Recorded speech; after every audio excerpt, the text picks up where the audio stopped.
Hi, I'm Morgan Griffith. I represent the 9th District of Virginia, which is the far southwest corner of the great Commonwealth of Virginia. Now this week the E&C committee worked on a lot of things. Particularly we had a hearing with the contractors who were supposed to prepare the website for Obamacare. And they made it very clear that there were some interesting things coming from CMMS in regard to what was to be turned on and what wasn't. I was particularly surprised to hear that they were instructed not to turn on the Spanish language version of the website.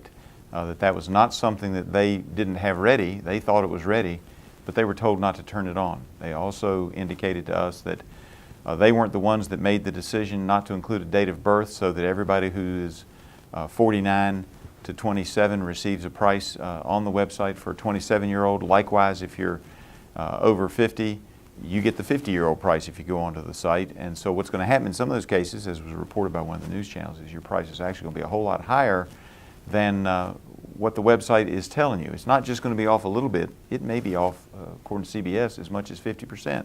So that was kind of interesting that we learned that as well.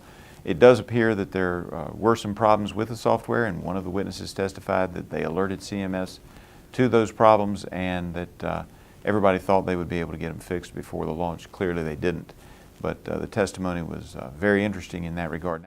That being said, we're going to hear live from people next week who are frontline in the war on coal. We're also going to hear from Secretary of Sebelius and see what her answer is to some of the charges that were made by the folks today that CMMS gave the instructions to not turn on the Spanish language site, and it was their decision to only use a couple of price points for people and just lump everybody into big groupings when they go onto the site.